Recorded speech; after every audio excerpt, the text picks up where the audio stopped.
నమస్కారం, welcome to 108 news Telugu. నా పేరు గౌరీ. ముందుగా బులెటిన్ లో హెడ్లైన్స్.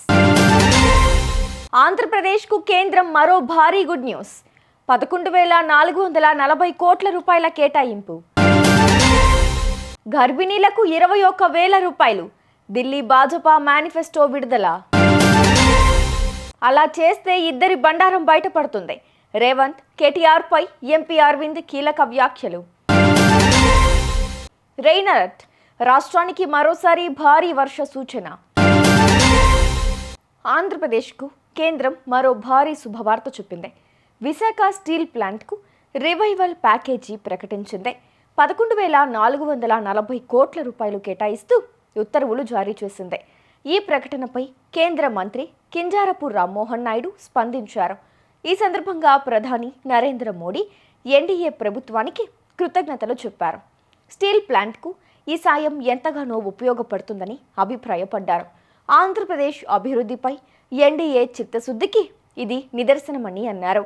కాగా ఇటీవల ఆంధ్రప్రదేశ్కు ప్రధాని మోడీ వచ్చినప్పుడు స్టీల్ ప్లాంట్కు ఆర్థిక ప్యాకేజీ ఇవ్వాలని CM Chandrababu, deputy CM Pawan Kalyan కోరిన విషయం తెలిసిందే. ఢిల్లీ అసెంబ్లీ ఎన్నికలకు సంబంధించి సంకల్ప పత్ర పార్ట్ 1 పేరుతో బీజేపీ జాతీయ అధ్యక్షుడు జేపీ నడ్డా పార్టీ మేనిఫెస్టోను ప్రకటించారు. ఢిల్లీలో తమ పార్టీ అధికారంలోకి వస్తే గర్భిణీలకు 21,000 రూపాయల ఆర్థిక సాయం, ఎల్పీజీ సిలిండర్లపై 500 రూపాయల సబ్సిడీ ఇస్తామని పేర్కొన్నారు. మహిళా సమృద్ధి యోజన కింద ఢిల్లీలోని మహిళలకు నెలకు 2,500 రూపాయలు ఆర్థిక సాయాన్ని అందిస్తామన్నారు. వీటితో పాటు ప్రస్తుతం ఉన్న అన్ని సంక్షేమ పథకాలను కొనసాగిస్తామని హామీ ఇచ్చారు. ముఖ్యమంత్రి రేవంత్ రెడ్డి, బీఆర్ఎస్ నేత కేటీఆర్ పై బీజేపీ ఎంపీ ధర్మపురి అరవింద్ కీలక వ్యాఖ్యలు చేశారు. ఢిల్లీలో ఆయన ఓ మీడియా ఛానల్ ప్రతినిధితో మాట్లాడారు.